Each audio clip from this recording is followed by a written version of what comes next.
Halo guys, perkenalkan kami dari mahasiswa Teknik Mesin Universitas Tarumanegara akan menjelaskan mengenai sistem transmisi roda gigi kerucut beserta dengan aplikasinya. Berikut penjelasannya.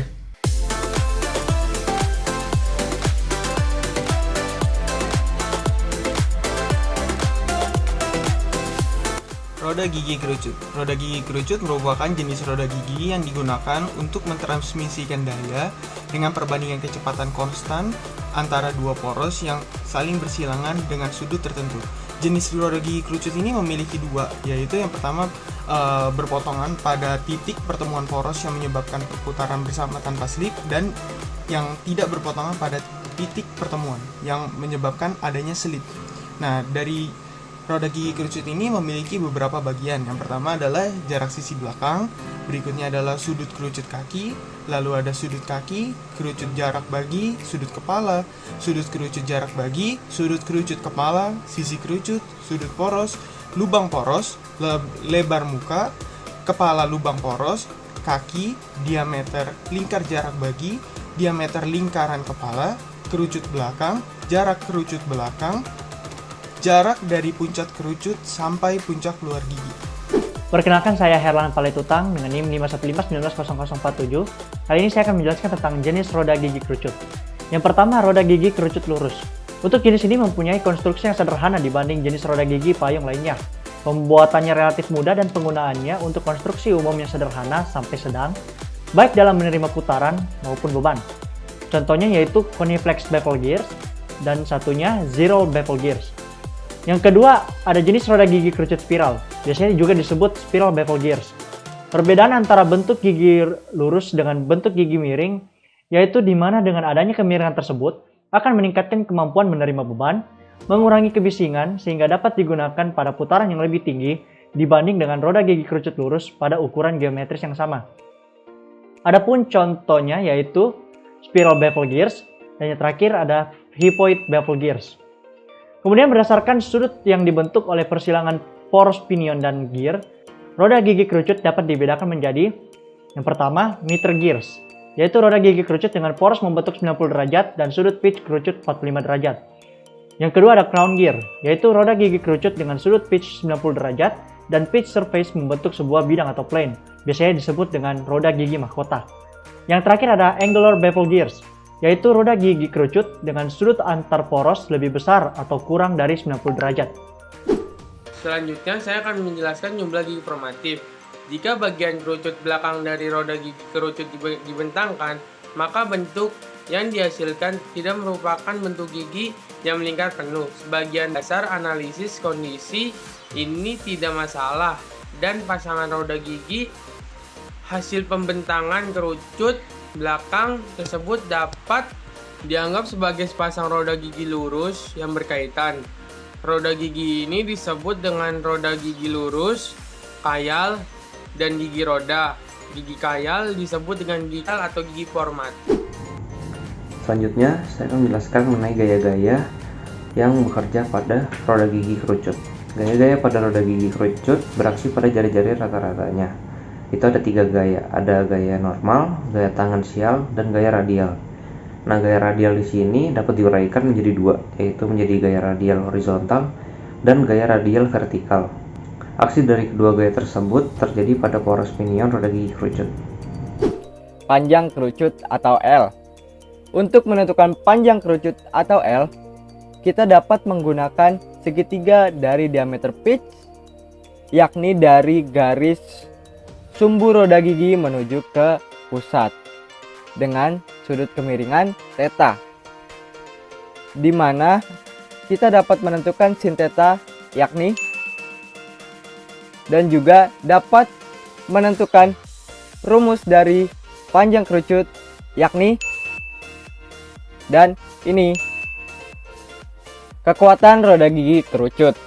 Gaya tangensial yang ada pada roda gigi kerucut dapat dihitung dengan menggunakan persamaan Lewis, di mana tidak jauh berbeda dari persamaan Lewis yang digunakan dalam menghitung gaya tangensial roda gigi lurus. Perbedaannya hanya terletak di bentuk roda giginya saja dan bevel faktor. Berikut merupakan cara menghitung persamaan Lewis di roda gigi kerucut beserta keterangannya. Nah, kalian pasti sudah mengerti kan penjelasan sebelumnya apa arti dari roda gigi kerucut.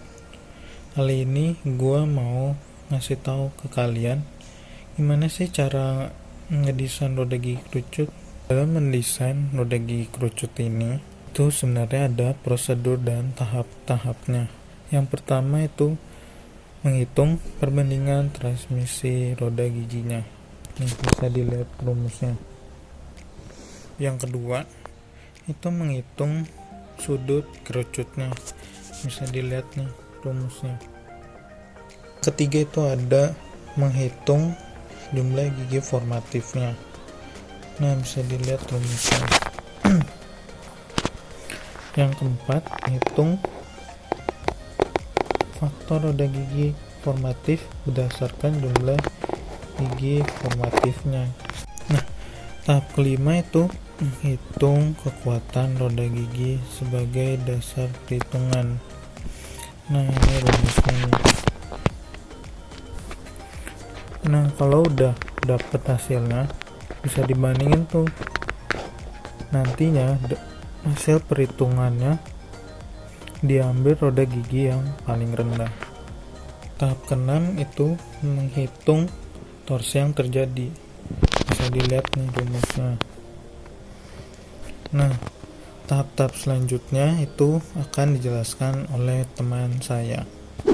Prosedur selanjutnya untuk mendesain suatu roda gigi kerucut adalah dengan menghitung besar tangensial melalui torsi yang telah diperoleh dengan rumus Ft sama dengan 2T per D0 dengan satuan Newton atau dengan rumus T sama dengan P dikali 60 per V dikali Cx. V dalam satuan meter per menit dan Cx adalah faktor servis.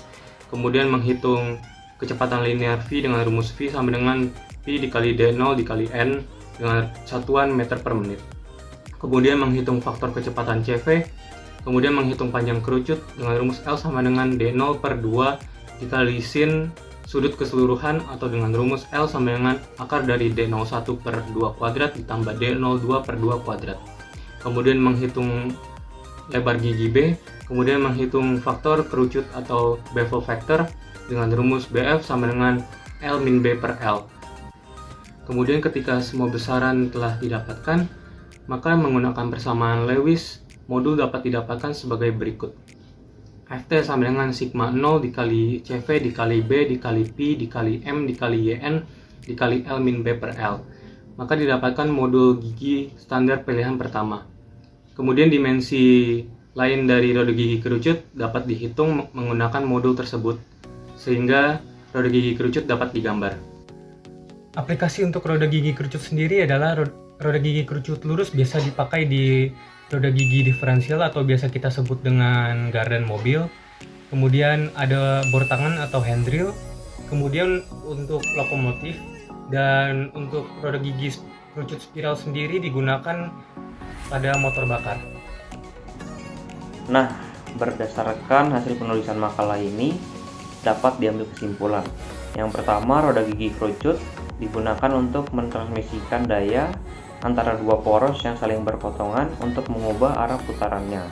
Yang kedua, roda gigi kerucut mempunyai permukaan pitch yang berbentuk kerucut yang terdiri dari dua buah masing-masing elemen kerucut. Yang ketiga, roda gigi kerucut dibagi menjadi dua jenis, yaitu roda gigi kerucut lurus dan roda gigi kerucut spiral. Yang keempat, terdapat tiga jenis roda gigi berdasarkan sudut yang dibentuk oleh persilangan poros pinion dan gear, yaitu Meters gear dengan sudut pitch 45 derajat, crown gear dengan sudut pitch 90 derajat, dan angular bevel gear dengan sudut antar poros lebih besar atau kurang dari 90 derajat. Lalu yang kelima, persamaan Lewis digunakan untuk menentukan modul gigi saat mendesain suatu roda gigi kerucut. Lalu yang keenam, bila dalam perhitungan roda gigi kerucut didapat hasil sigma 1 dikali JN1 lebih besar dari sigma 2 dikali JN2, maka sistem transmisi roda gigi kerucut ini adalah gear. Namun apabila sigma 1 dikali JN1 lebih kecil dari sigma 2 dikali JN2, artinya sistem transmisi roda gigi kerucut ini adalah pinion.